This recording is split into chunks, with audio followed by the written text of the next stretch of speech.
Contract affair and getting paid until the day I die. Money coming in, but not one at bat, not one pitch, and not one strike. Being deferred is where it's at. Deferred.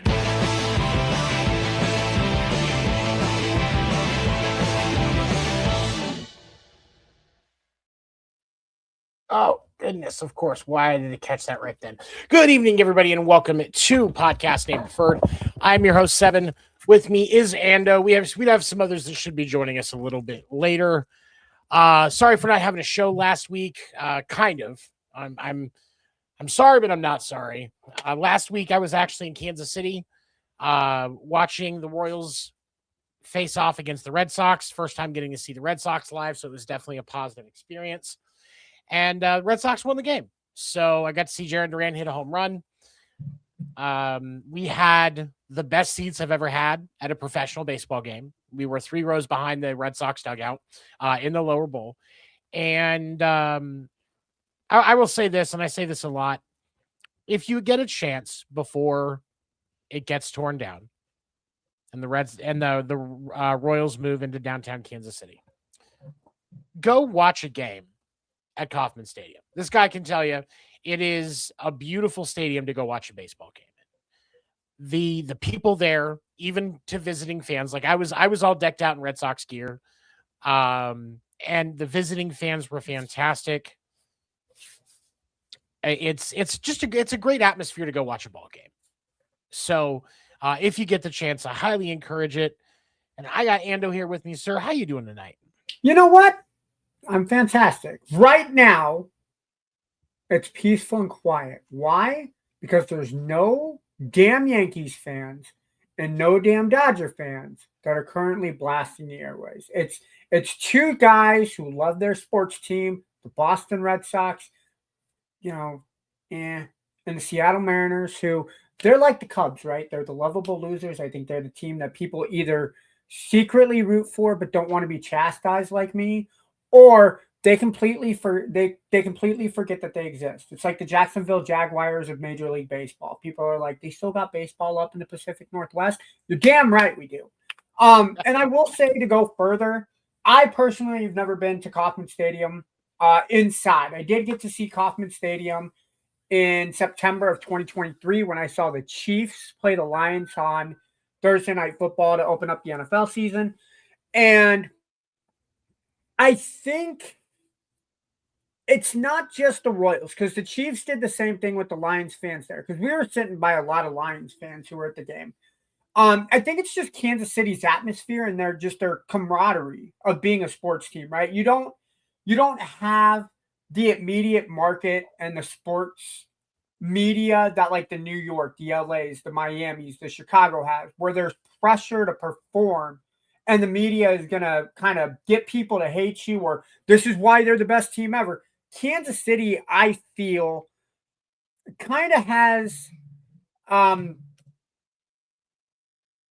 Midwest feel to it.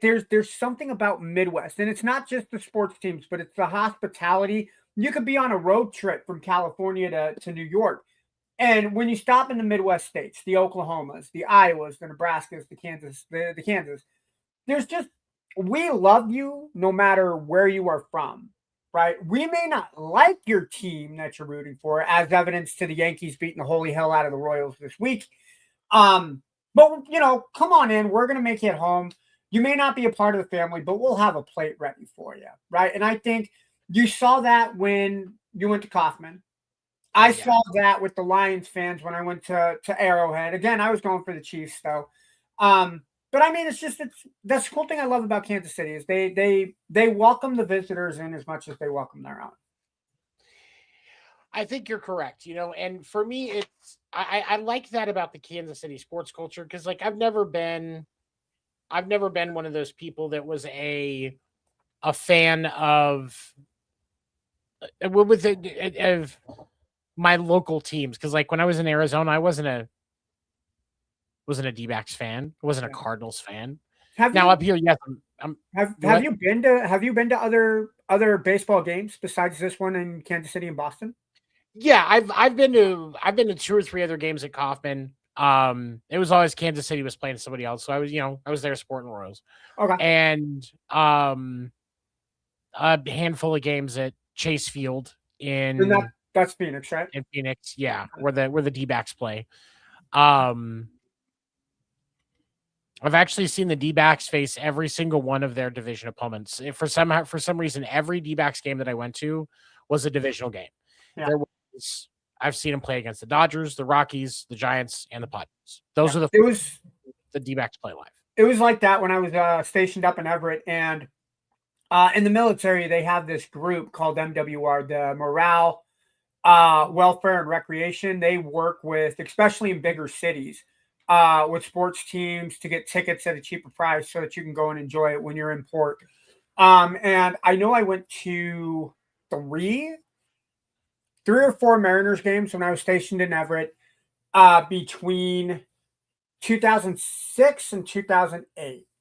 And I know one of them was against the Astros because we got killed 7-1 in one of those games. And everybody around me was leaving. So, like, if the broadcast, I never watched the broadcast, but if you watch the broadcast, it was me and like the 2 guys that I was drinking with. And we had this whole section all to ourselves. So it's just kind of like, had you caught us, we were sitting back there, legs up on the seats, like, dude, we may be getting killed, but I mean, it's a beautiful night for baseball. It's like June, Seattle, it's perfect. You got the wind coming off the Puget Sound. One of them was against the Athletics, which was also in the division. I think that one was extra innings. I think that was like a 4-3, 5-4 game.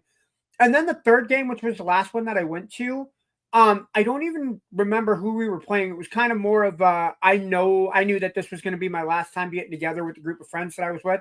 So it was kind of more of the camaraderie and hey guys, thanks for coming with me. This kind of be the last official hangout we'll ever have before I, leave Washington State in the military. So Right. It was fun times, man. If anybody watching has not been to a baseball game, be it professional or even a minor league team, you owe it to yourself to go watch a baseball game. There's something about going to take in. It's why it's called America's pastime, because there's something about going to a baseball game. Don't go alone. Take family or friends with you. I like to take my nephew to our minor league team we have here, the Sioux City Explorers, and he goes crazy when the mascot starts walking around on the metal bleachers. You get the mascots in there and all the kids go crazy. But I think you owe it to yourself to go to the game with some friends and family and watch it at least once in your lifetime. Make it a bucket list. It's a very enjoyable thing to just go. Like I was honestly more relaxed at the baseball game than I was in anything else that day. And for those of you who don't know, I closed on my house that morning. Mm-hmm. And still, despite all the stress of buying a house, which for any of you that have done it, it is a headache. Obviously, when you're done, it's great, but just going through the process was a headache. We got through that, and we were still dealing with trying to figure out how to get stuff signed with the HOA at that point. But just being there, it was relaxing. Everybody around was great. Even the Royals fans, like everybody, it was just, a bunch of people watching a game, and it was definitely a positive experience. I agree with you. So just, go to a game at least once if you've never been. Pick a stadium and go. They all have their benefits. And I'd even say, if you have the chance, go to Yankee Stadium. There's a lot of history on those walls in that stadium. No, not going. You can pay me enough. I will go. I'll go to Dodger Stadium before I go to Yankee Stadium. I will say that. I will go at least once, and the reason behind that is so one of the things that's cool is there is a part like a kind of like a history area that they have in Yankee Stadium, even the new one, okay. All right. where it shows like there's a signature of every player that's ever put on a New York Yankees uniform. Even like the really not good ones. Just even if you got to put on the pinstripes, you get to sign that wall. So the original iteration of this podcast, Winter Meetings, a few years ago, we had for most of our first season, we had a gentleman, his name was Stephen Weaver, that co-hosted with us, and he pitched for the Yankees. He pitched in one game. He was in the game for 3 innings before he blew out his arm, never made it back up. He's got a signed ball in there. And that's one of the things I want to go see. I want to go see his signed ball. I want to find it. And then you think about all the history that's walked through. Like, don't get me wrong, and I cannot stress this enough, fuck the Yankees. But as a fan of just baseball in general, the history in there and the stuff that they can show off, like, for me, I'm 100%, like, just once I want to see it. But I'll spend a lot more time exploring the history in Fenway and the stuff that they have there for baseball history. But just to go to Yankee Stadium once, yeah, I'll go. You know what? For that aspect, I probably would. Yeah. Now, let's go ahead and dive into what's going on around the league. First, let's start with one of the bigger topics going around. The Chicago Cubs are in a free fall. So bad that Tom Petty's estate is actually suing the Cubs organization for brand infringement. So Dan is not here with us. Ando, obviously, I'll let you kick this off. What's causing the problems? I know, crazy, right? What's causing the problems, and what can the Cubs do to pull up before this plane just fucking crashes? So first things first, the Cubs, last I did check, were ahead of the Pirates in Game 3 of the series that they got against the Pirates. But looking at the Cubs' schedule over the course of the last 10 games, they've only had 2 games that I've considered close. It was a 9-8 game that they had against the White Sox that started their 10-game losing streak. And then on Monday, they had a 2-1 loss against the Pirates. Both of those games, their bats went cold. I figured about the time that they needed it most, right? That 9-8 game, it was tied 4-4. Then it was 7-4. Cubs put a couple more runs on the board. And then in the bottom of the 10th, I think it was the 10th, it was tied 7-7. Cubs got a run in the top of the 10th, and then the White Sox got 2, so which made it 9-8. But they left, because I got it in my notes here. In that game, they left like 13 runners stranded. That is not winning baseball. You can't leave guys stranded on the bases, especially late in the game, when you know you need those runs to come in. But the other games in their losing streak haven't been close. I think the closest was like a 2-run game. So technically a save opportunity if you're looking at the opponents, which is great. But if it's a save opportunity, that means at least 2 hits and you have an opportunity to tie the game because you get 2 runners on board. A home run makes it a 3-run game. And a lot of those games, the Cubs now have a shot. So I took a look at the losing streak that they had. Obviously, the 2 games against the White Sox, which as of today, the White Sox are at 500, which I think is more shocking than them actually beating the Cubs, is that we're talking about a Chicago White Sox team that's at 500 more than 10 games into the season. Like if you would have told me 500 at 5-5, even 10-10, hey, the White Sox are improving. 27-27. So we're 54 games into the season and the White Sox are at 500. First off, hats off to the White Sox for the White Sox fans for hanging in there. Rockies fans, I don't have anything to tell you, but at least the White Sox are coming up. Then you got swept by the Brewers.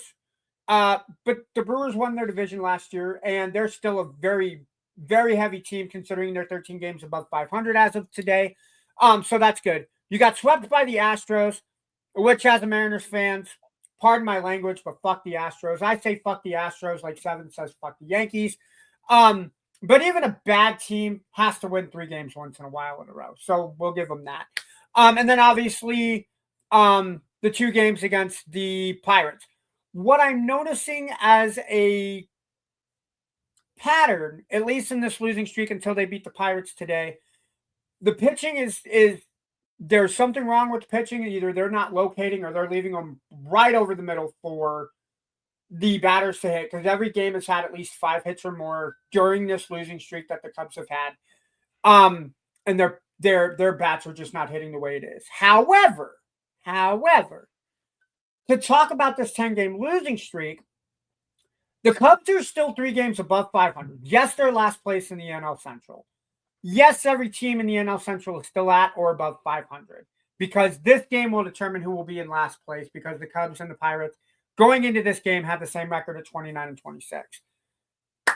The Cubs are the only team to have not one, but 2 10-game winning streaks earlier this season. So, as bad as we are talking about them now, just remember that this team has already won 10 games twice in a row.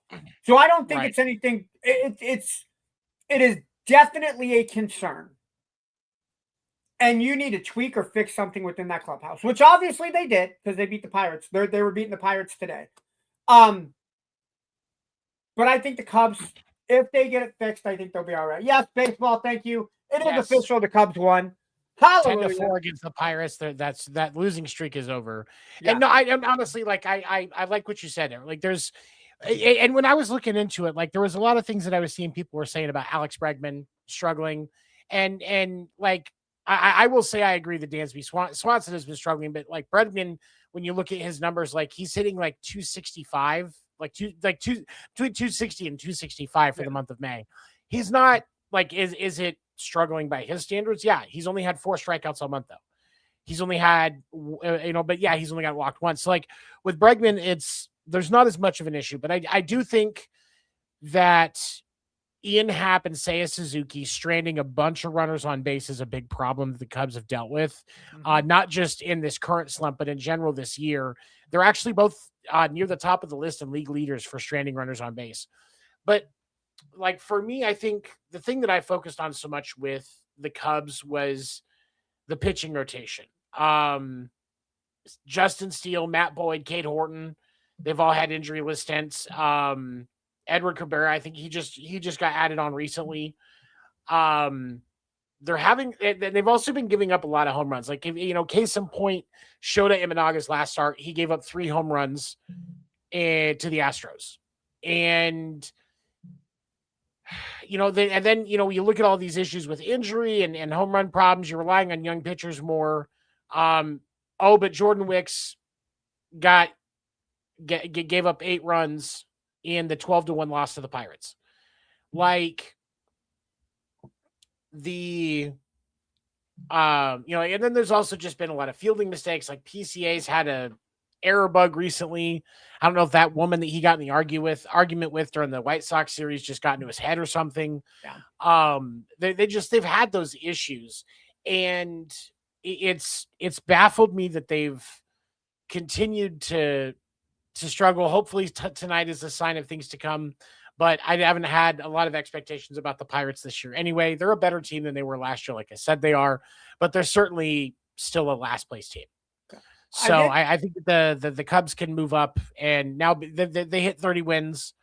So they'll kind of start moving in that right direction. And that division is so damn tough. Yeah. So I did take a look at the last 7 games, because I have ESPN pulled up on my second screen here. I took a look at the hitting for the Cubs over the last 7 games. They have had 184 bats. They have 30 hits of those 184. Bregman is hitting 384 in the last 7. He is the only person above 300. They have, that doesn't surprise me, 3 other players that are hitting above 200. Pedro Ramirez, who has only played in 4 games, Carson Kelly, and Moses Balatroas. Is that how you say his name? It's collective. I just look at collectively in a team, they're hitting like 163. I think was what that would average would come out to. Yeah, and that's what it is. I mean, it's like that's not winning baseball. You're not going to win baseball if you're hitting 183 or 163. You and I have both been dealing with this with our respective teams, because they both have been struggling with cold bats, and both of them, both the Mariners and the Red Sox, things seems to be moving toward the right direction. Jaron Duran's brought his batting average up like 25 points in the last week. I think the game that I watched, the series in Kansas City, I think was a turning point for Jarren Duran, and I think we're going to see a different player moving forward. I think he finally just figured out something with his swing, and he finally started just getting the timing right, which I think is great. And you're starting to see that same type of thing with some of those guys on the Mariners. Yeah. And so, like with the Cubs, there's going to be some ups and downs, but I think for a team going on a bunch of 10-run streaks early in the season and then having a bunch of losing streaks to coincide with it, Yeah. you can't have that up and down. You've got to get into a more consistent realm, because if you don't, that 10-run losing streak could hit at a really bad time. Yeah. And you really don't want that. So I think with the Cubs need to find consistency somehow. If that's making a trade, which we're going to be talking about this a little later. I think that the trade, now that we're through Memorial Day, I think the trade talk is going to start to heat up, because the next 6 to 8 weeks is going to be huge. We're going to see, I think we see more than one blockbuster trade this season. But we're going to talk about that here in a little bit. All right. So when is the trade deadline? Because it's in July, right? It's in July, not long after the All-Star break. Hold on, I'm looking for it right now. I want to say it's like the middle of July. August 3rd. Oh, August 3rd. Okay. August 3rd, yeah. So, I mean, yeah, realistically, we got about 7 weeks until the deadline. So this is when it usually starts. It's hard to believe it's already May. We're almost through May already, man. Jesus, we're getting old. I was working through some of my sales tracking today, because it's stuff that I do at the end of the month to get ready to wrap everything up. Yeah. And I was just like, are you serious? Yeah. We're already at that point. And but you know what? Yeah, we got. I'm already 2 weeks into my new job, man. Who would have thought 2 weeks ago I would be starting my new job? But now here I am 2 weeks into my new job. I think it's going to be much better for you than what you've been doing. That's for damn sure. Agreed. More money too. Yeah, that's always good. So, like I said, we are past Memorial Day. This starts when you have a solid picture of who your team is so far this year. And who do you think should be panicking, and who should be just putting that for sale or trade sign up next to their roster? My mom and my sister are going to kill me.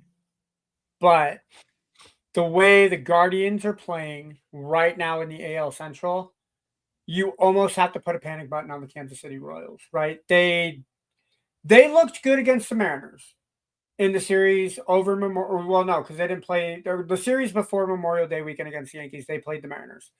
Because that's the series after you and the Red Sox went to Kauffman. Yep. And they looked really good. Like game one, it was a 2-0 game. Very good pitchers duel. But then the bats just came alive for the Royals. And then all of a sudden against the Yankees, you can get like 4 runs in 3 games. Like something's going on there. But I don't know if it's like, I think you need to find a better ace, because I don't know if the Royals' ace is going to cut it, especially with the toughness that you have in the AL Central. Bobby Witt, Salvi Perez, they're 2 really good bats. Joe Caglione, if he can stay healthy, I think will be a very good bat for that Kansas City team. But other than those guys, I mean, I don't see the consistency with the Royals. They'll have like a 3 or 4 game stretch. They'll go 3-1, maybe 4-1, have a really good week of baseball. And then for 2 weeks, you wonder, who are the Royals, right? And I get that the competition with the Yankees is a hell of a lot different than that of the Mariners. But again, baseball, you said it earlier, is about consistency. If you can get into those stretches where 10 games, let's go 7-3. This next 10 games, let's go 6-4. Let's go 5-5. Then back to 6-4. You're not worried about this. Oh my God, my bat's so cold. We're going to go on a losing streak because it's only me. Or hey, you're not picking up the play on defense. Why are you committing so many errors? As a ball club, and I never played baseball. My oldest brother played baseball, but I never did. So I have to believe consistency consistency has to be a thing in baseball, just like it is with football and basketball. Kansas City, Detroit, I think, are 2 teams that definitely should be looking. I was going to say the Twins, but they have gone 7-3 in their last 10, so I think they're slowly turning it around. The Angels, I would say they need to, but I don't think they have any pieces that they can give away besides that really good pitcher that they got. Like Maybe, Mike Trout. yeah. But I mean, you get rid of Trout, the Angels don't have anybody coming to the ballpark at all. Like, I mean, Trout is about the only attraction that they have left. I think those are the three teams in the AL that I would say need to be worried about selling, or blowing it up in some way, shape, or form. Nobody from the NL Central. The Rockies, obviously, I mean, they're 15 and a half games back of the Diamondbacks or of the Dodgers, but it's the Dodgers. You can't, I mean, unless you have an all-star roster like the Yankees, you're not going to compete with the Dodgers. Mets and Phillies have already kind of cleaned house with their managers. Yeah, I think the big teams we'll see movement from are going to be the Angels, Royals, Tigers, maybe the Rockies if they have any pieces that they can still salvage. I think those are the four teams that should worry. I don't disagree with you. I mean, if, like for the Rockies, I mean they live with a for sale sign on their roster. I think the Tigers and the Royals and the Red Sox absolutely should be panicking. I would not be surprised to see any of those three teams be one of the ones that makes one of the biggest trades of the next 6-7 weeks. In fact, all three of them could make big trades. Like I think it's possible. The issue that a lot of teams are going to run into is a lot of the teams that are having problems right now, like with the Royals, their bigger problem is pitching than hitting. Mm-hmm. And Detroit is struggling, but they are. I mean, you're looking at a team that was started off the season really well. Through April, they hit 257, but in May they've dropped to 209. So, hitting wise, you're seeing a drop just off of average alone, which is going to tell you a story for other things. And then we move over to pitching, and they had that pitching ERA a little high for the month of April. I think the team ERA was like 3.9, if I remember correctly from when I was doing my research. And then May was 4.18. So you're seeing numbers go up that shouldn't, and numbers go down that shouldn't. Yeah. And so they've got to make some changes. I mean, they're also having a lot of injury issues, which is making things more difficult. They don't know when they're going to get Tarek Skubal back yet. The goal is hopefully by the break. Casey Mize, another one of their starters, he's kind of in and out. Verlander's out. Could be. I don't know that Verlander's going to come back this season. Kelly Jansen. Verlander's pushing 40, isn't he? He's over 40. He's 43. Yeah, no, I would at this point. I mean, and dude, like your wife is Kate respectfully is Kate Upton is respectfully super fucking hot. Go home, bro. Yeah, just go home.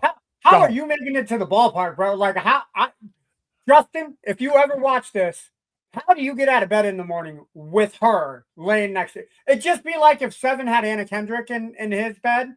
Like, this podcast would not be going on. Nope. Like, I would be running the show, which is saying a lot. So, I wouldn't get shit done. I mean, and then you look at, like, through their lineup, they're also dealing with injuries. Like, Gleyber Torres was supposed to be an anchor. He's injured right now. Javi Baez is injured right now. Kerry Carpenter is injured right now. Like, Trey Sweeney was supposed to be somewhat of an impact for them. He's out. Like, they're struggling right now. I think Detroit definitely needs to make, like, they need to start either buying or selling. Like, you just shit or get off the pot. It baffles me how I know that the Royals maybe not so much, but the Tigers were definitely in contention for the division between them and Cleveland. But it says a lot that the Chicago White Sox are second place in the AL Central behind only Cleveland. It just, I mean, and they're only a game and a half ahead of the Twins, but both the White Sox and the Twins are rosters that are riddled with young talent. Those guys are going to peter out starting really here anytime. We're going to start to see downturns from both of those rosters, and they're going to have multiple 5 and 5 and 7 game losing streaks as they kind of tumble back down the basement where they belong. But you've got to make sure you're at least trying to beat Cleveland, because otherwise they're just going to run away with the division.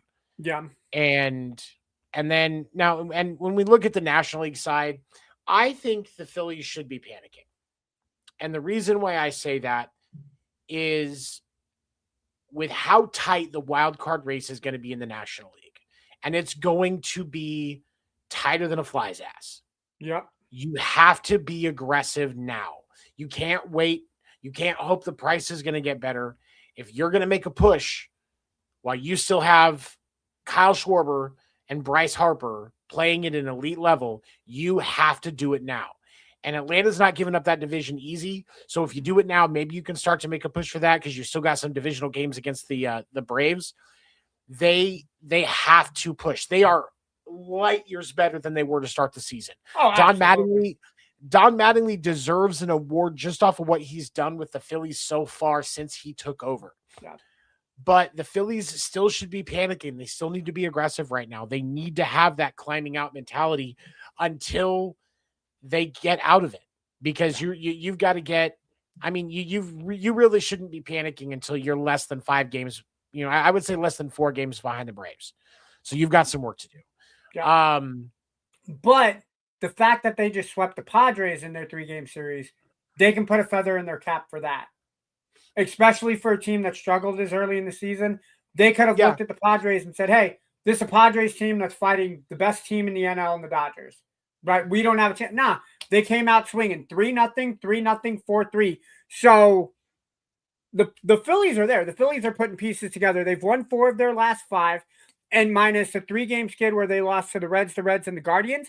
Before that, they swept the Pirates. They won the series against the Red Sox. They won the series against the Rockies, and then they won the series against the Athletics. So the pieces are there, and the Phillies are finally, I think, in a rhythm where they're putting it together. If you can make a move, I agree with you. But at the same time, the chemistry is there. You don't want to change the team too much that you kill the chemistry. I would say focus, maybe an outfielder, maybe. Yeah. And that's one of their biggest needs, honestly.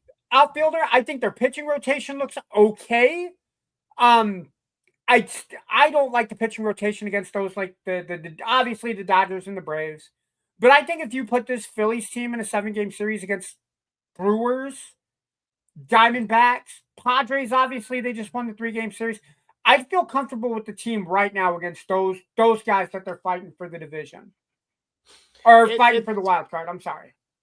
Well, and you're right. Like they're going to be able to make, as long as they make the right choices now. I think that adding an extra, you need to add a bat somewhere. And I think maybe you look at like, if I'm the Phillies, having somebody that can play left or right is probably going to be a good thing, because if Brandon Marsh is kind of up and down, you want to make sure you can have somebody reliable that you can place there. And then when you look at the other side, I will always show respect to the defense that Adolis Garcia shows when he's on, but his bat is absolutely terrible this year. Yeah. And they need to shore up the bottom of that batting order if they're going to make a push, because Atlanta's pushing a lineup that can deliver 1 through 9. Yeah. The Dodgers are pushing a lineup that can deliver 1 through 9. You have to fill those. You have to just shore that up. And so I think that's where it is, as much as, I like Brandon Marsh defensively. He does a pretty good job in the outfield. Yeah. At least from the stuff that I've seen of him. I'm not one of those guys that looks at a lot of defensive stats, because I think a lot of those are kind of subjective. Yeah. I watch players play, and I like what he does in the outfield for the most part, but his bat it's just not good. He's only hitting like 201 this year. They could replace him, and they needed a better outfield last year, and they didn't do it, and it ended up being their downfall, or part of their downfall. But their rotation this year, I will agree with you. The rotation is great. Maybe you try to shore up the bullpen a little bit, put a little bit more oomph in there. But they've got to at least, you've got to have a bat to replace Brandon Marsh. I think that that's a choice that they have to make. And then when you're looking at the rest of the National League, Brandon Marsh or Garcia. Garcia is the one that Okay. needs. Yeah, is the one that. Yeah, the because bat needs to be replaced. Marsh this season is batting .326. He's the best hitter Yeah, he's a great bat. And I just like watching him hit. He does such a great job. I will say I think the Cubs should panic, partially because the Milwaukee Brewers are doing a lot with what was honestly a more depleted roster. The Brewers got rid of a few good pieces during the offseason. Peralta being one of them. And then you also have the fact that the Cardinals are doing it, and nobody had them expecting. But Oliver Marmol has just built a culture of ferocity and fun in that dugout, and it is showing. It is showing. So you have to watch out for the Cardinals. And so if you're the Cubs, you should definitely be aggressive, because the Cardinals are going to be aggressive. They've figured out that they're in a good position, and they just went through a stretch. They've lost the last 4. So the Cardinals might make a move sooner rather than later, before the market starts to heat up. And then if you're the D-backs or the Padres, you probably have to see what the market's going to look like. Yeah. Are you going to get more out of buying, or are you going to get more out of selling? And I think for the Padres, they're going to do a lot more for their future if they sell, because they've got some talent that people will be interested in. Yeah. And I think the D-backs as well might be in that position. And I say that because they have a few pieces that they can get something in the market for. Like, I would not be surprised to see Boston call again about Ketel Marte. There's a few teams I think that would call about Ketel Marte. And there's a couple other pieces on that D-backs roster that I think a lot of people would be interested, or a lot of teams would be interested in. So as much as you don't like it, if you're a D-backs fan or a Padres fan, kicking it down and building again for another year, are you gonna fizzle out in the wild card round now? Or are you gonna try and make a push next year and actually put some pressure on the Dodgers? You're gonna get a lot more out of pressure next year, especially because there's a lot of heat in this lineup that's just getting old for the Dodgers. Another season, you're gonna see some more drop off. As much as I love Mookie Betts, this has not been a good year for him. No. You could and if this is truly his downward turn, that only bodes well, because his contract, he's not going to get traded. Nobody's going to want him. The Dodgers are either going to have to pay that contract to the other team, because Mookie's one of the ones that's got deferred salary with the Dodgers for like 10 years. Yeah.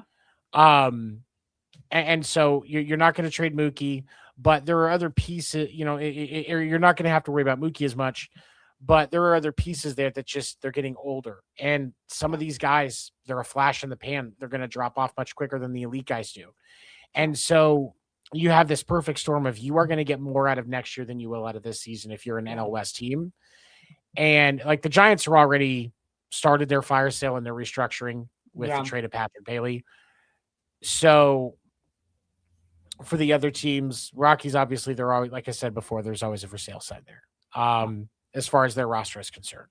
So if you're the D-backs and the Padres, if you really think you're that close, make the push. But more realistically, you are going to get a lot more out of, using the trade market to your gain as far as long-term options, and move on from there, because nobody wants to see Ketel Marte out of Arizona, except for a GM that's trying to get his team over the hump and into the World Series. Yeah, so, I think it's that fine line. I call it the teeter-totter effect. It's the fine line of how much do you value winning now, and not having a competitive team 2 or 3 years after this, versus hey, we can kind of be competitive this year, but let's sell some pieces. We'll get some stuff back.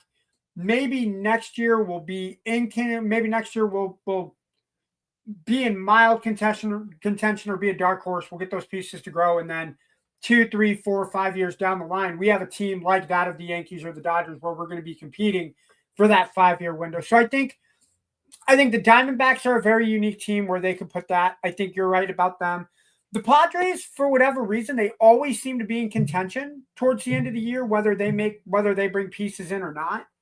I think the Padres could be an interesting choice. I don't think Machado or Tatis goes, but other pieces on the team you could kind of make on you're going to argue that. What's up? So here's the thing. Xander Bogaerts, Jackson Merrill, and Fernando Tatis are all three on the trade market already. Really? Tatis is on the trade market? He has not hit a home run yet this season. Okay. Through 50, he's played in every game, 53 games, 0 home runs. You need his bat if you're going to be competitive. You have to have his bat. He's only hitting 260. He's not hitting home runs. Yeah. If another team is going to be willing to shell out appropriate compensation, which I think this is one of those years where it could happen. Because and especially you look at the Phillies. We were just talking about the Phillies. Yeah. I get the Phillies going for a guy that, hitting 260 in that lineup and not being able to hit the long ball isn't as big of a deal because you have guys like Bryce Harper. You have guys like Kyle Schwarber that are actually, they're doing it. So he has time to work with them to fix his swing. And he is a tremendous right fielder. So he would be a very reasonable replacement for Adolis Garcia. And I'm looking at the Dodgers stats right now. Machado, he's only batting 169. He may have 9 home runs, but he's batting 169. Yeah. Manny, I think is the exception here. I don't think Manny Machado gets traded.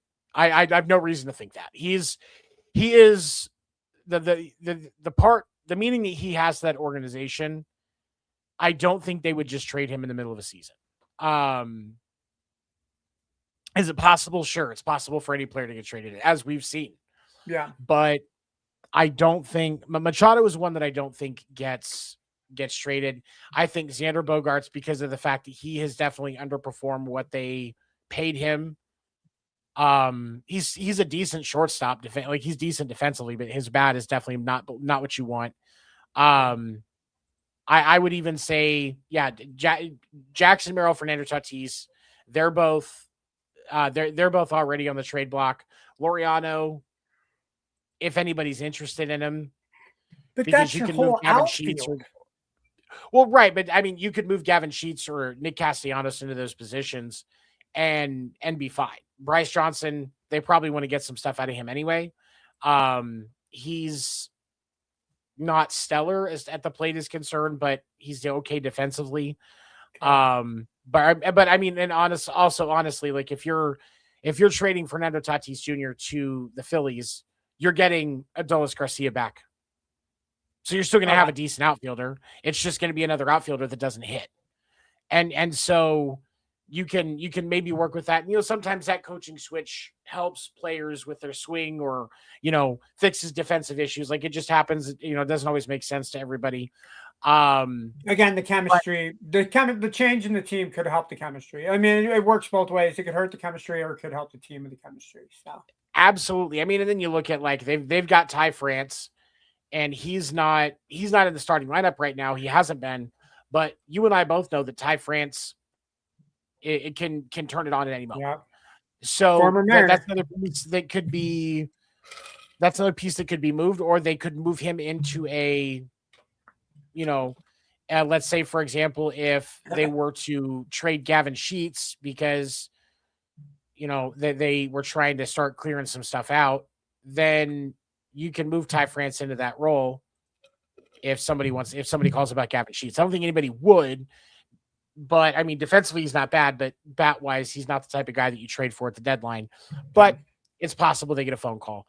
But yeah, I think the Padres absolutely have some pieces that they can move, but It's just going to be a matter of, because it's Fernando Tatis Jr. Yes, he hasn't hit a home run. He's only hit 260 this year, but he's still enough of a player. He's still enough of an athlete that you're not just getting him for a couple of draft picks from 5 years or, over 5 years. You're going to be, you're going to be sending some compensation. So that's where with the Phillies, it's like picks. You're sending Adolis Garcia. You're sending money, or you're taking on a substantial part of that contract because you're taking the risk. They're gonna, the Phillies even would probably also be looking at do we Do we look at sending somebody else over that, or like prospects? Phillies actually have a decently deep prospect pool that they can pull from. So if you've got a couple of guys that are going to be ready next year and you're the Padres that are trading away because you realize this year ain't going to happen, a couple of guys are going to be ready in spring training. Okay. We're not worried because that they consistently, what's one of the things that's interesting about the Padres is, good or bad, they're kind of like the Rockies. They have a consistent home attendance over 30 grand. Yep. So part of that, because I did go to a game when I was in San Diego in the Padres, and I love Petco Field. It's like my second favorite baseball stadium that I've been to, because I've been to Turner Field. I went to Turner Field. I haven't been to Truist Field, but I went to Turner Field. Petco Park, T-Mobile Park, which was Safeco Field. And then I've been outside Wrigley, Kauffman. Are there any others? I saw the outside of Shea Stadium. Yeah, but of the ones I went to, I like Safeco Field, T-Mobile Park in Seattle, and then Petco Park. I love Petco because they bring in dogs almost every single game. You can bring your dog to the park and watch the game, and I absolutely love that about the Padres. But go ahead, you were saying. No, it's. I mean, they always have a good attendance, so they're not gonna be one of these organizations that's gonna really get a bunch of explosive. We're refusing to buy tickets from the fans, like the White Sox or the Cincinnati A's or whatever Reds. else. They're not going to see that, so they can withstand 3/4 of a season of people that are not happy about a move to know that next year this is going to be a team to beat, and so I think that they can make that push. All right. Before we go on, do you think the reason the Padres are kind of loved like that is because it's the only team left in San Diego? Does that have part of it? That's got to have something to do with it, right? I would think. Yeah. Because they don't have somebody like Dean Spanos owning the team. By the way, fuck you, Dean Spanos. Right. I'm sorry. No. I'm sorry. That was unprofessional. I am so sorry. So sorry. Okay, so Monday, the Houston Astros threw the first combined no-no of 2024, and I was discussing with some friends of mine, and one of them said that we will start to see more combined no-nos than before, and solo ones aren't going to start happening until like the All-Star break or after, because the manager is monitoring pitch counts and times through the lineup. And Ando, what do you think? Are the days of solo no-hitters in April and May and June a thing of the past? And will we see more of the combined no-hitters moving forward? I did some research on this. Do you know how many hit for the cycles we saw in 2025? Hit for the cycle? Hit for the cycle. There were 2 in 2025. I didn't write down the names who did it because I was looking at this before the podcast started. Do you know how many no-hitters, absolute no-hitters, whether it was solo or combined, that we had in 2025? It was like, what, 5? No-hitters in 2025. According to the research that I did on right. Google. Okay, you're right. You are right. Yeah. So since 1925, based on the research that I did online through Google, since 1925, a no-hitter, whether it is combined or solo, happens just as often, so suffice to say not very often, as a hit for the cycle, which I thought was incredible because you play kind of both cycles, right? It's one person hitting single, double, triple, and home run. For those of you who don't know what hit the cycle is, a no-hitter in baseball means you do not allow a base hit the entire length of the game. It's different than a perfect game, which is you go through 27 up, 27 down. I'm going to argue and say combined, I think we'll start seeing closer towards the All-Star break, and then the combined ones I think we'll see throughout the rest of the season. But you're right, because pitching coaches are monitoring the pitch count so closely, right? Because you don't want your pitcher to get hurt. The pitch clock is accelerating how fast you have to be ready to pitch, and some pitchers need more time between pitchers to heal. Which I think you and I discussed this last year. I have actually become a fan of the pitch clock. Same. I know you like the pitch clock as well. It speeds up the game. And you don't have those guys that are like, all right, cool. All right. Okay, all right. Eyebrows are on point. Okay. All right, now let me meditate at the mound. Right, see all that garbage. Just put the ball in your glove, get the signal, fucking throw the ball. But obviously, now that you have the accelerated pitch clock, you need to have your pitchers ready to go. I think most of the pitchers, judging by how their preparation goes, I think they have. It's a lot like football where you kind of schedule out your first 25 plays. I think pitchers are kind of working on that now, where I'm going to attack this batter. So let's say I'm taking on the Phillies, right? I know Schwarber's batting second. I know Harper's batting third, or vice versa. So I know Schwarber and Harper, like this pitch, and this pitch. I'm going to come at them like this, and this, right? And obviously, and the cool thing with the pitchers is they only pitch once every 5 games. So they necessarily will not see the same batters for a couple weeks. So it's plenty of time for them to study the rotation and get ready to go. I think no-hitters are going to increase the closer we get to the All-Star break for combined. And then I think combined will actually stay consistent through the rest of the season. But I think your solos will see closer towards the end of the year.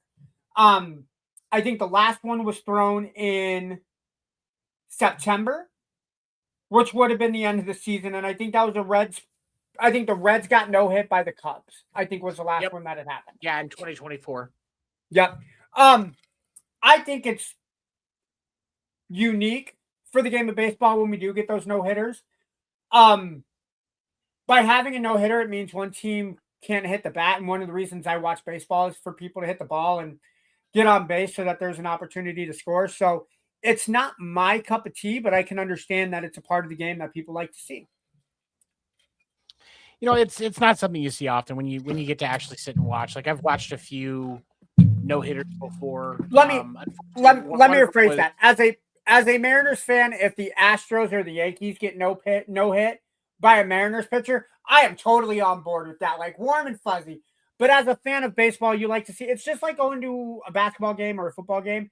As much as you want a very close game or like a defensive game, it's more exciting when you get those base hits or those 3-pointers or those touchdowns. Right.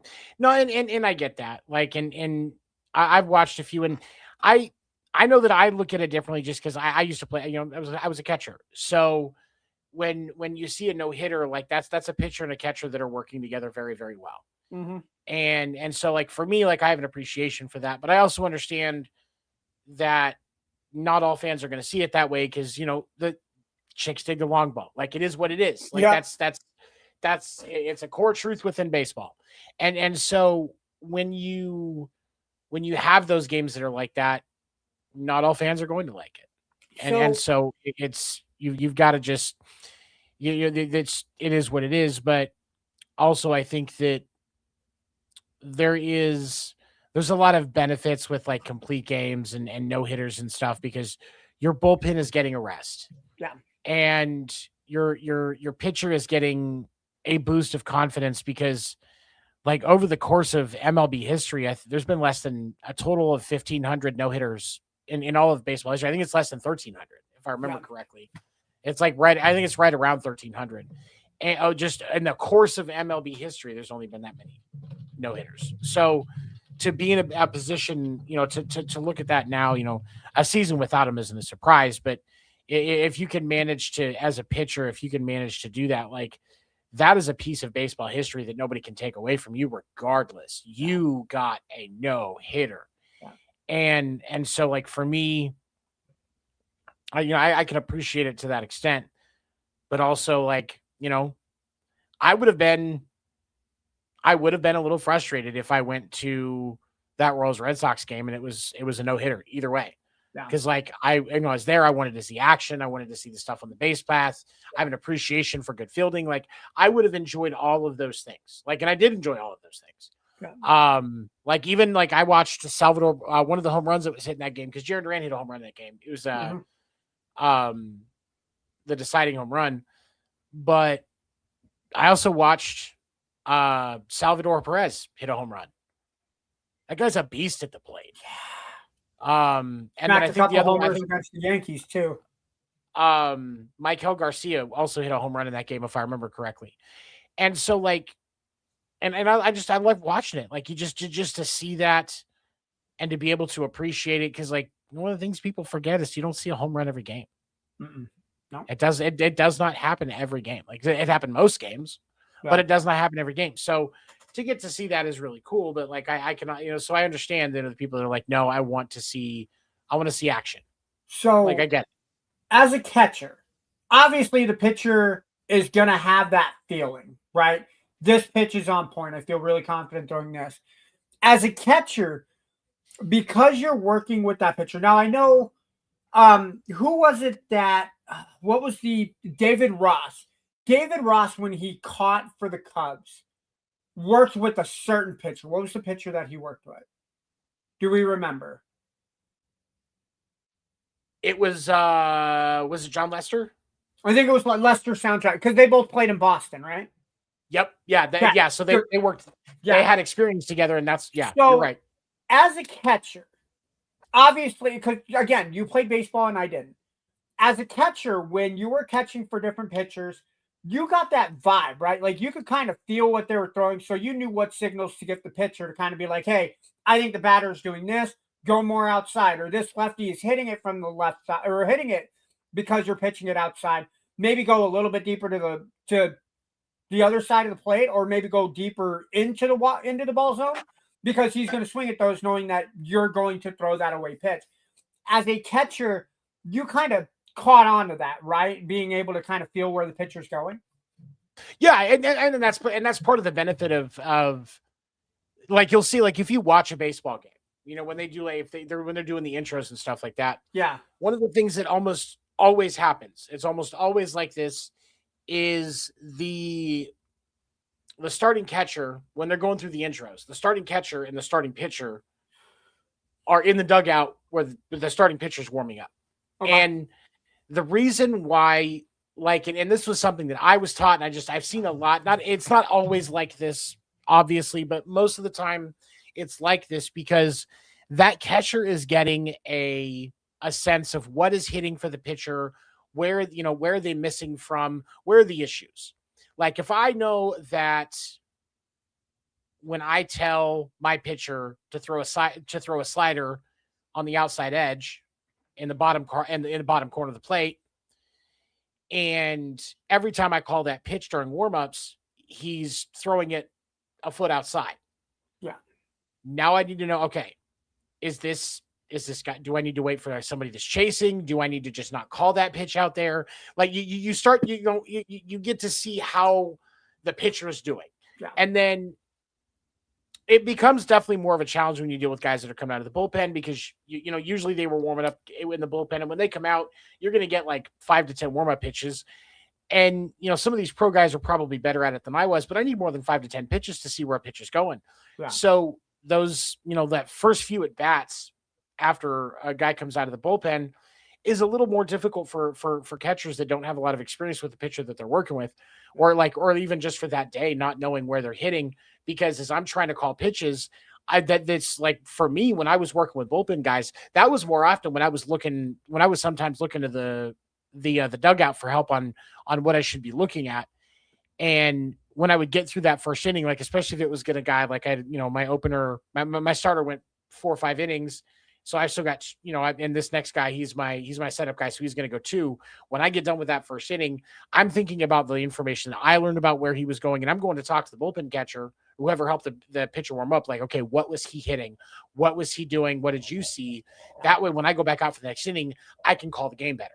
And now I don't know if they do that now, or if, because when you got an MLB team, Carlos Narvaez works multiple times over the season. So they're going to understand kind of some of the tendencies of, some of the bullpen guys, but getting that info of, what are they hitting? What are they missing at? He's got to, he has to get that more on the fly, because he's got that 10 warm-up pitches when that pitcher comes out. And, so you're going to, okay, he has 3 pitches. I need to see how is he locating for this one for, a normal spot? Is he locating for this one? Is he locating for this one? Now, what about this? Like, just trying to get as much of a base information to start. And then now you've got to go back and think about, okay, I'm at my next batter. This is Salvador Perez. He can't hit shit in the middle inside of the zone. So I'm going to try and pepper that first just to kind of exploit that so I can see how he's locating. Yeah.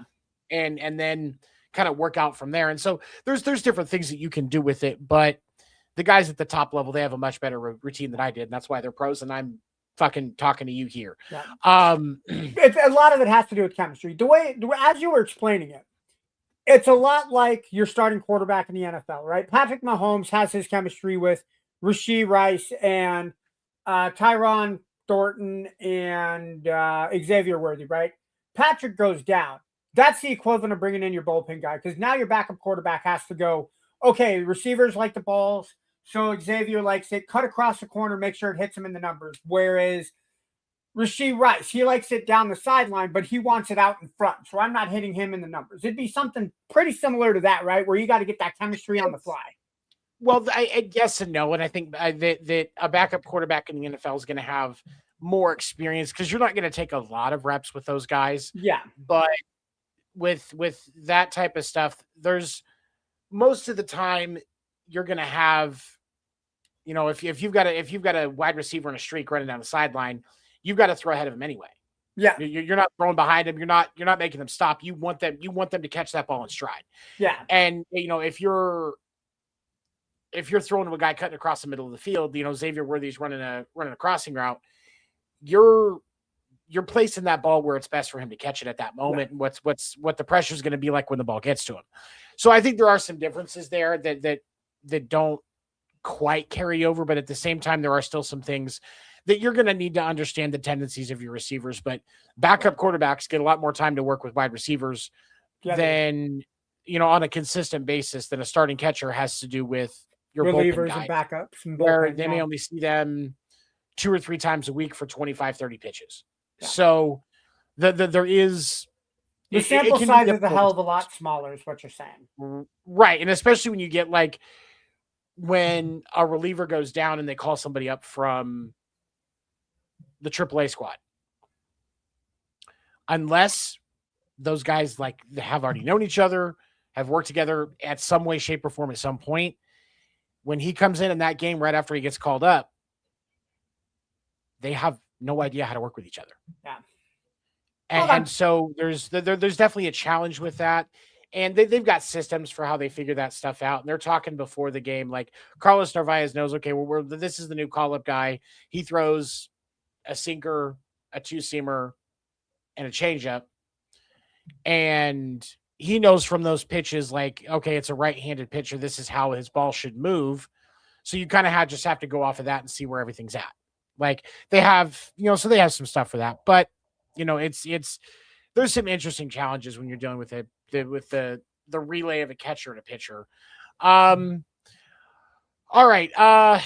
We were going to talk about some other stuff. The other guys didn't show up. So we're going to do 2 other things here. I wanted to get your input on this. Over the weekend, we saw Florida and Texas Tech square off in what would become a very tense series in the Super Regionals for the Women's College World Series. Mia Williams, daughter of former NBA player Jason Williams, or as you know, any of us that are basketball fans, white chocolate with that West Virginia accent. Last 2 seasons before this one, his daughter Mia, she played for Florida Gators. This series, but this year she had transferred over to Texas Tech. This series between them and the Super Regionals ended up being very tense, with Gators pitchers hitting Mia 5 times during the series, while no other player on either squad got hit once.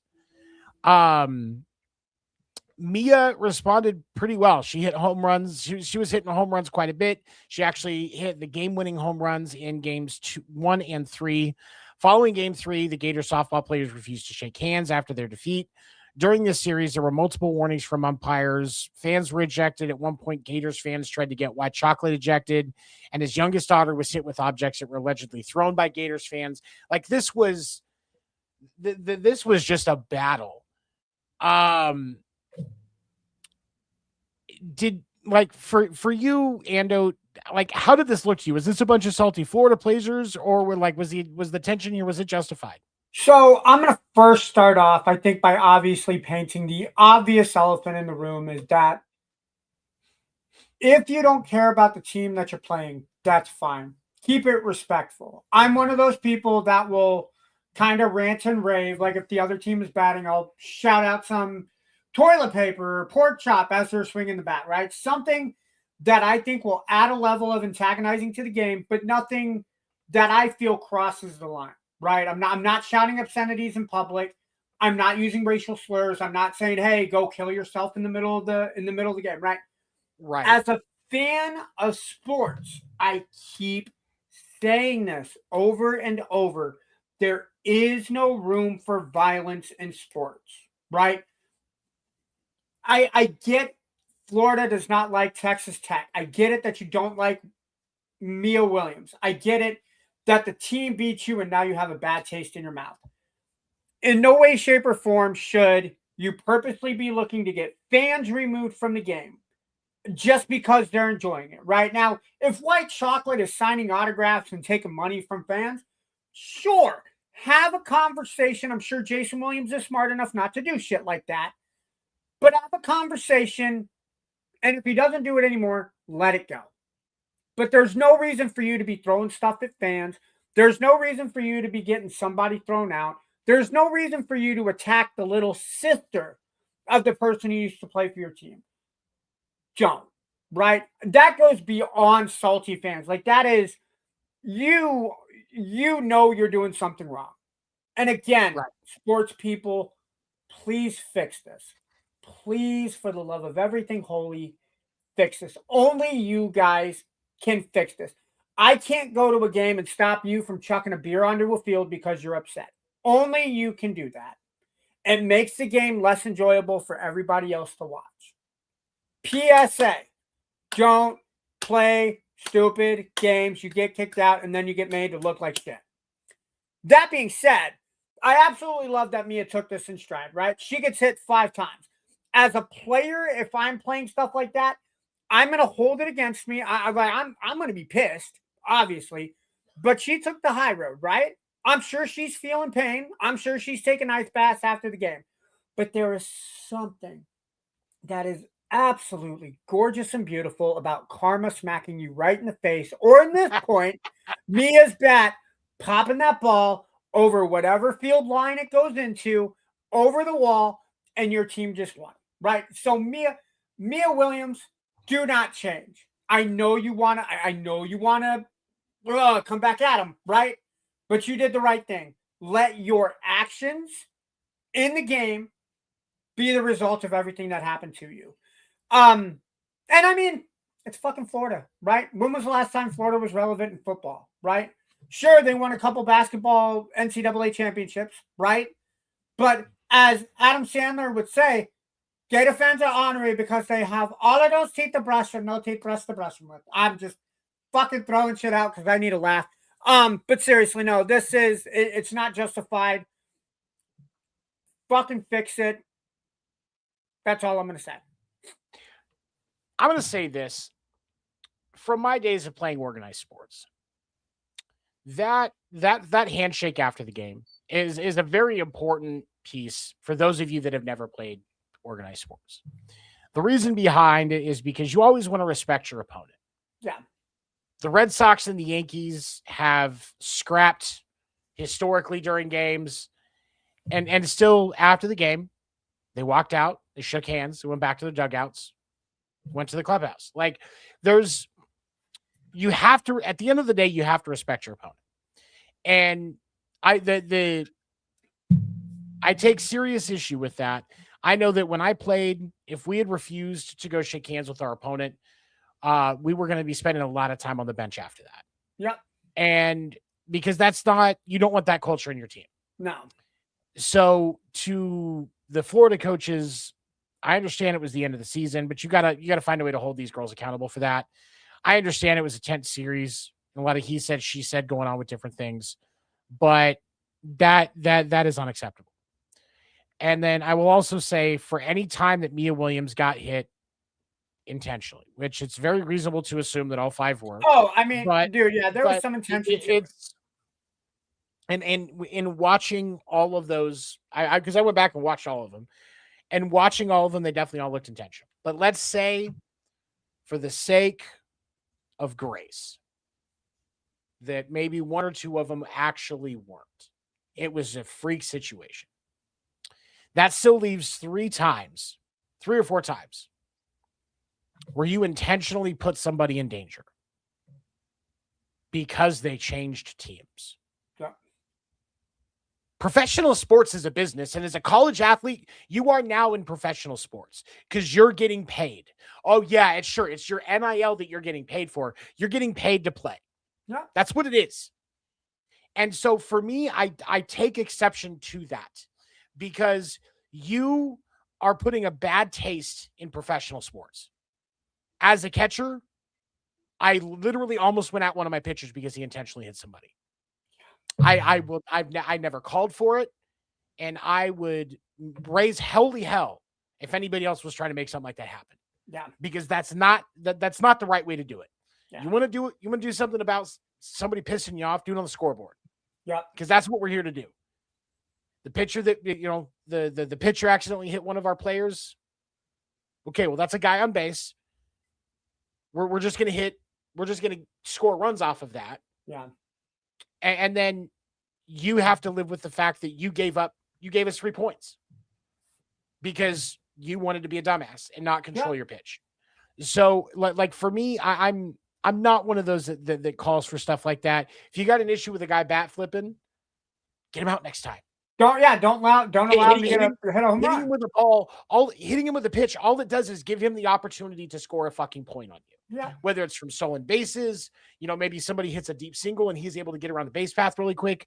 Mm-hmm. There are so many things that you give up by making that choice. I cannot stress this enough. Intentionally harming somebody, intentionally hitting somebody with a baseball in a game, intentionally hitting somebody with a softball in a game, it's unacceptable. Yeah. There is no reason for it in professional sports. Nope. And lastly, I want to say this to the person that was throwing things at the little sister, Jason Williams' youngest daughter. In his comments, he said that the police asked if he wanted to press charges, and he said, no, that old lady ain't got much time left anyways. So first off, you're an old lady. You know better. Yeah, if you're an old person or you look old, you damn sure know better. Yeah. Than to throw something that could hit a kid. Yeah. There is no reason for that. And you should feel like a complete piece of shit, whether you're just mad. Like, I mean, short of Jason Williams walking up. That is a booster throwing shit at a little, like. It's got to be. I can't stress this enough. Do better, people, please. Like, that's where I'm at with it. Like, there's so many things wrong with that. And there's no place for it in any sport. No. Wrapping up today, we're going to skip some of the other stuff I thought I was going to do. Wrapping up, to close out the show, it was announced today that the MLBPA handed their first offer to the league owners for CBA negotiations. This includes a low salary penalty or competitive integrity tax for teams below $150 million, a raise to the minimum salary from like $780 to I think $1.5 million, and raising the threshold for the competitive balance tax from $244 million to $300 million. We are expecting the first offer from the owners in the next day or two, and it is expected to include the hard cap and floor system the owners have been lobbying for. Ando, do you think the players are putting the competitive integrity tax in there as a way of telling the owners where the salary floor will need to be for them to consider it? Or do they have some type of hope this alternative will spark interest? I think you and I have both said that there needs to be a salary floor in baseball, right? If there's no salary cap, I think you need to have a floor that teams are going to remain competitive. It's not fair that the Yankees, the Dodgers, the Cubs, the Red Sox, the Mets, they get to spend almost $1 billion on payroll every year, no matter how you break it down, whether it's deferred, whether you're paying for it up front, however you do it. There are teams that do not spend $500 million in a decade of baseball just because whether that city's economy isn't there, or they don't have the need or the ability to draw those people in. I think the floor will open it up so that maybe Cincinnati, sure, they got chili with cinnamon in it. Ooh. But you need incentive for people to sign with teams. I like competitive baseball. I think that's why I like the NL Central so much right now, because every team is competitive. You can make an argument that the AL West is competitive for all the wrong reasons, because no team is above 500. Yay, Mariners at first place at 28-29. But if you make the market so that only the big teams get the better players, first off, we're not going to see everybody's favorite player every single day, right? If you put the best, we'll say the best 15 players on the Yankees, the Dodgers, and the Red Sox, right? We'll go, actually, no, let's go best 9, 18, 20. We'll say the best 30 players. Between those three teams, people aren't going to come to watch their team at home unless they're playing the Red Sox, the Yankees, and the Dodgers. Unless you're at the home stadium of one of those, which, congratulations, good for you. Your team can spend money. I've always believed that competitiveness in sports is necessary. I think we all kind of get tired of making fun of it. And again, because I'm a big football fan, I'm kind of gravitating back to football. I think we all get tired of making fun of the Jets. I think we all get tired of making fun of the Browns. I think we all get fun of making fun of the Titans, right? Those three teams almost always never have a competitive roster. Why? There's no reason to go there. But where the NFL benefits is, hey, each team has the same amount of money. Each team has the same amount of roster spaces. It is up to you as an owner, a coach, and a team to bring those people to your cities. If you don't do it, that's on you. We're making the same fair advantage. You can't say that about baseball. But I think with the salary floor and being that each team has to spend this much, I think each team will have a better opportunity. I like the move, and I hope the owners, if the owners have to tweak it a little bit, sure. But I think at the end of the day, I think it's going to make baseball more competitive. And that's what you want with your sports league, is to be competitive so that every team has an opportunity to win, including my Mariners, which would be very nice if they wanted to share. I think that, like, for me, I definitely think that throwing out the 150 is them saying, look, the salary floor needs to be here. Like, because I do think that the salary cap happens, and the way that they're going to get, the players to agree to it is going to be that certain, the way deals are structured now is a lot of these guys are going to be considered legacy, and then where it's going to impact the cap differently than the new contracts that are coming up and new contracts that are getting signed. And as a result, teams like the Dodgers and the Mets and the Yankees and so on, those teams that are the top in payroll, which is really the top five teams. I think it's the Mets, the Dodgers, the Yankees, the Jays, and the Phillies. There is like those high end deals that they've got, like Juan Soto's deal and Shohei's deal and stuff like that. Like, it's not going to make them have to trade. It's not going to make the Dodgers have to trade Shohei. That's not going to happen.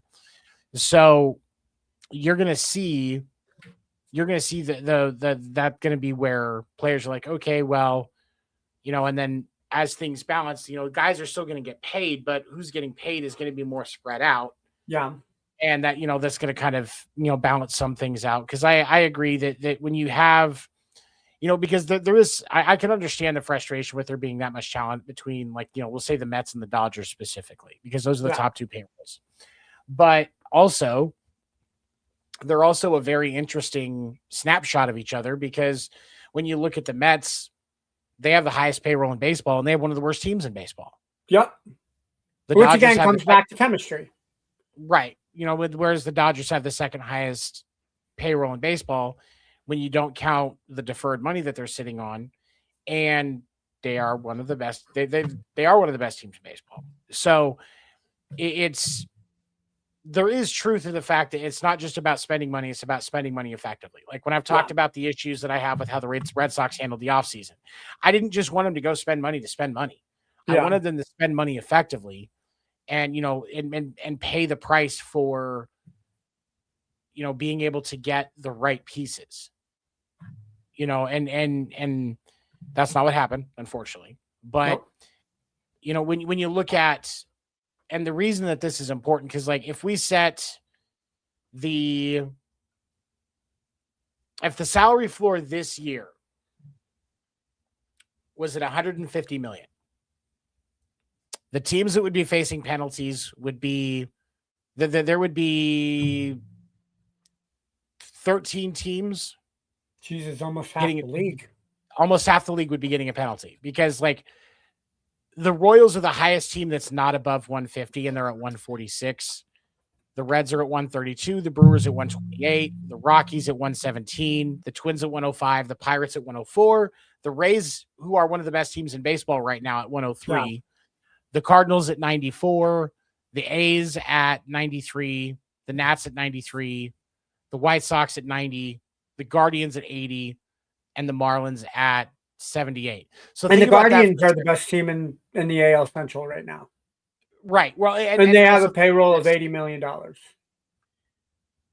The Arizona Diamondbacks, whose owner, Ken Kendricks, for those of you that haven't watched the show a lot, I cannot stand that dickhead. He also happens to have one of the most amazing rare baseball collections you could ever dream of. There's videos of it all over YouTube. He has some cards that would just blow your fucking mind. But no, a notorious cheap ass. They actually have the 13th best payroll in baseball this year. They're right behind the Red Sox. And the D-backs are 4 games back just in their division. I don't even think they're in. I think they might just be just outside of wild card contention right now. Like actually they have the number 1 wild card seat. So, I mean, you're a wild card team, but at the 13th best payroll, the 13th highest payroll in the league, that's what people would expect based on those numbers. Yeah. But again, you look at the fact that the Padres, same record as the Diamondbacks. Same record as the Diamondbacks. They have their payroll is like $30-40 million more than the D-backs, and they're in the same position. So, like, it is true that the payroll doesn't dictate the success of the franchise. Yeah. But if you didn't have 8 of the top 20 players in the league between pitchers and fielding positions on the Dodgers roster, and the Dodgers were forced to have that spread out, then then who's to say one of those isn't on one of those lower payroll teams that's like just a piece away from being competitive. Like, we talked about the Royals needing to panic right now. The Cardinals, 1 or 2 pieces away. The Guardians, they're leading their division, but they don't have enough. They have enough to make some noise in the American League playoffs. But once you get locked in against the Yankees or the Rays right now, the Guardians aren't beating them in a series. That's just not happening. No. So what are you going to do? Like the Patrick Bailey trade was huge for them. I think it was an amazing pickup, but they're still not there. So, you've got plenty of money to play with if you're the Guardians, and they should absolutely be paying what it takes to fill in that gap. Because this year, the truth is this year, the American League is wide open. So if you're the Guardians, the fact that you only have a $90 million payroll is it shows that your front office is not taking advantage, because you have plenty of money to burn. And so I think that for me, I legitimately, I more realistically, I think the salary floor goes in at 125. I go with that. Like when everything's said and done, I think we're going to see a salary floor at 125, and the first year that the salary cap is fully in place, the cap will be probably in the range of 275. Just realistically, I think that's where it's going to land. I could see 100 million too as the cap floor. No, you don't think that's too little? Nope. Okay. No, and it's because the players are definitely going to take a stand here.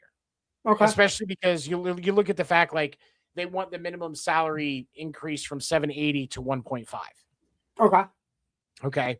So with that much of an increase, just off of that, most teams are going to get probably, you're going to see a lot of teams get above 100 million, but now you look at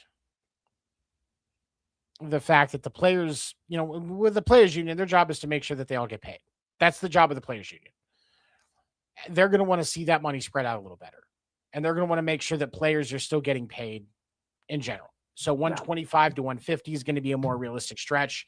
And they're probably going to push when they finally decide that they accept that the salary cap is going to be inevitable. They're going to try for 300 million. Okay. But I think it's going to end 250 to 275. So that would be the most that the teams could spend would be 250. Or whatever that number is, or like.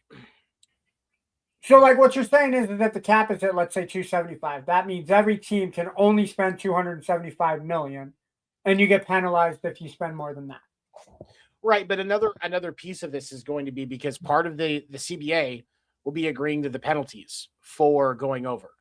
And so is it going to be, just a financial disincentive, or are they going to lose draft picks? Because like in the NFL, if you go over that, you can lose draft picks. Yeah. You can, the team, on top of the fact that the team gets fined. Yeah. But in basketball, it's really just financial tiers. Yeah. Like there's not, like they say there's a cap in basketball. There really isn't. No. It's just a matter of, okay, well, if I go over this mark, I have to pay an extra $75 million this year in luxury tax. Or a certain percentage of how much you're over. Right. Or a certain, whatever it is. Which to the Lakers, to the Lakers, $3, $4, $5 million is nothing, but to a team like the Hornets or the Pelicans, $5 million can mean the difference between making or breaking even. Right. No, you're 100% correct. And that's where, and that's where it's going to come down to is that's the other piece is the players are going to have to agree to that too. So, okay, if we're setting up if we're in agreement in principle on we'll say 125 and 275 respectively for the floor and the cap. All right. So when the Dodgers, the Yankees, the Red Sox, whoever, the Mets spends 290, what's the penalty for going 15 million over? Yeah. Because it's hard to use that to determine a value through like taking away draft picks. Yeah. Because and some people don't like when I say this, but it's the truth. Every MLB draft pick is a crapshoot. Okay. Absolutely. Because in truth, every draft pick for professional sports is a crapshoot. Some have better odds to do well than others. Yeah. But even some that are drafted earlier are complete washouts. Mm-hmm. It's first round draft pick crumble all the time in every sport. Yeah. Or hypothetically, you could get a Russell Wilson situation where, hey, you can draft me, but I don't know if I'm going to play because I got another sport I'm jumping into. So exactly, and so you just there ends up being so much with that stuff that it's hard. So that leans more towards financial disincentives. So is my punishment for going 15 million over the cap $1 million? Cost of doing business. Is my punishment for going $25 million over the cap $100 million? Now I have to stop and think. So where is that line going to be? And that's what they'll have to agree on. And then that will be those type of things, like the actual amounts for the salary cap and floor and the penalties for going over and under. Those are going to be probably harder things to negotiate. Yeah. In the end. Yeah. Personally. Yeah. But that's why we're not making those decisions, right? As fans, we just going to sit here and hope they don't delay baseball next year because they all can't come to agreement. So I still stand by what I said 2 weeks ago. I think that if they get to a point where it's close and they don't want to miss a season, nobody wants to miss a season and not get paid. yeah, they've got their insurance and their coffers and storage and stuff like that. But Yeah. these guys are professional athletes. These guys, baseball players, they like what they do. Yeah. And so they want to be able to play. So we don't need a repeat of the 94 lockout where we don't determine a champion, because right. who knows, right? The Expos were playing really good baseball. The Indians were playing really good baseball. We could still have baseball in Montreal. Yeah. But we don't know, and that's the thing is that's if that 94 strike doesn't happen, it is very possible we still have the Expos in Montreal. Yeah. Which means we don't have I think we have a 32 league. We could have a 32 league team with baseball in Montreal. 32 team, yeah. 32 team league, yeah. Well, I mean, because the Expos moved to Washington in 2005. Maybe in 2005. That that doesn't happen. So when because they'd won that World Series, now is Arizona, like, do we not have the Diamondbacks? Or what expansion team do we not have? Tampa Bay and Arizona came together, I want to say 94, no, 96? 96, yeah. 96, yeah, because it was 5 years when the Diamondbacks won the World Series, yeah, so it would have been 96. So do you take baseball out of Tampa Bay, or do you take baseball out of Arizona? Or do you leave baseball out of the nation's capital entirely until after Katrina hits, right? You get those teams. Houston gets affected by Katrina. You move Houston to Washington now, right? Because Washington has the baseball field. Do you not have baseball in Houston? Because you can make the argument Houston, who was still a National League at the time, National League team, could have made the argument to go to Washington instead. A big old what if. It's possible, but I think they would. The MLB wants baseball in the Southwest, so I think that Houston and Arizona, I think they would be more likely that you would take baseball out of Tampa Bay, because that was always a risky market to begin with. Even when they went into Tampa Bay, there was trepidation, and now obviously we've seen there was reason for that. And we may be looking at it's still possible that Tampa Bay ends up in Orlando. Yeah. I think as long as you keep that team in Florida, I think you'll be all right. If you wanted to call them the Tampa Bay Orlando Rays, I still would be cool with that. I think there's a little bit of me that would like to see a franchise call two different stadiums home. And I think because of the fan base that you could gain in Orlando for 60 games out of the year to be played in, well, no, because you only play 81 home games. So 40 games in Orlando, 42 in Tampa. I think something like that. It could be interesting. I think it only works in a market like that.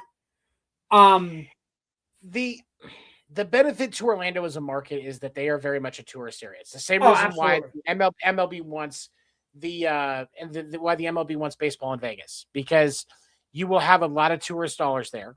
And that makes everybody money. So, but when you look at Tampa Bay, that city has been through so much, and the Rays are, somehow consistently always in the mix, but they don't get a lot of support. Yeah. Whereas if you move them to Orlando, you're going to have the local support. You're going to have the tourist support as well, where the business is much more consistent. And so, like, for me, I definitely think that the league would actually benefit from the Rays being moved from Tampa to Orlando. Yeah. But we'll see what happens. All right. Well, yeah, we'll definitely see what happens. Well, Ando, thank you so much for joining me today. The other guys couldn't make it, unfortunately, it looks like. And the other guys missed out. The other guys missed out. I like spending time with you on Wednesday nights, man. You know that when I miss it, I'm either sick or I'm deadly tired or my new job is kicking me in the ass, or somebody goes to Kansas City to watch a goddamn baseball game without inviting me. In my defense, I didn't invite anybody else. But like Martha, you gotta have date night with the wife. It's all good, man. Yeah. She's lucky that she was invited, because honestly, I kind of wanted to do it solo. No, like I said, you can't go to a baseball game solo, man. You have to go with somebody else. Here's the thing. I can go to a baseball game solo. Like somebody that's never been, somebody that's just a casual fan, go with people. Absolutely. Mm-hmm. Baseball is my happy place. I have no problem just sitting and watching a game solo, not typing, not saying anything, just watching the game. I despite having ADHD, baseball is one of the few things that calms me down. Yeah. And so I would have been perfectly fine to sit there in that seat and drink a beer and watch the Red Sox and the Royals and not have a care in the world. Yeah. I would have been perfectly fine. But when you do something like that, you have to take the wife because otherwise they get mad when you don't. Yeah. They hold it over your head for 10 years. Oh, no, They I'm do. not mad. I'm just, I'm not mad that you went to that baseball game in 2026 without me. Baby, it's 2040. I don't know why you're still upset about that. So I will say this, though. I have gotten my sister into hockey. She's been watching she's been watching every game of the Stanley Cup playoffs since the second round started. I think we have a new hockey fan in the house. Good. I mean, that's good. Hockey's a good game to watch. I like watching. I don't get as much time to watch. I don't know if you heard her yelling in the background, but she was yelling "fight, fight, fight" every time the play would stop because she wanted to see somebody get decked. So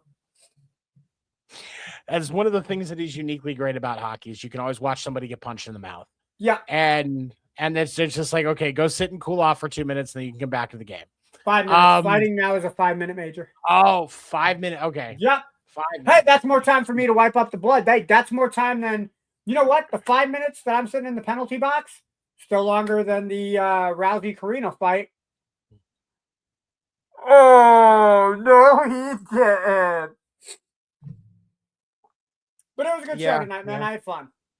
I appreciate you joining me. As always, friend. And for those of you that are watching, I appreciate you. Maybe you can check out the episode on Spotify. You can catch Ando and I Monday nights, 10 p.m. Eastern on the Sports Report podcast. And then next week on Tuesday, I will be on the Sports Nuts podcast again, talking all things baseball with those guys. Those guys are great. Make sure that you give us a follow. If you haven't already liked the Facebook page, please definitely do that. You can also follow me on TikTok at FGD7, and then check out MLB Morning Minute on YouTube. I only have a few subscribers on that. I just kind of started it a couple weeks ago. Every day on the PND Facebook page, my TikTok, and the MLB Morning Minute YouTube page, just post a quick 1 to 2 minute video updates on what's going on in the world of baseball and getting you ready for the hot matchups of the day. So definitely check that out. I would appreciate your support. For my co-host Ando, for those of you that are checking us out today live, those of you listening on Spotify afterwards, or those of you that are just watching afterwards, make sure or watching after, make sure you like, share, tell your friends. We appreciate the support. We'll see you next week right here on Podcast Name Deferred. Have a good night, everybody. Goodbye. Why is this not? Awkward silence. Yeah.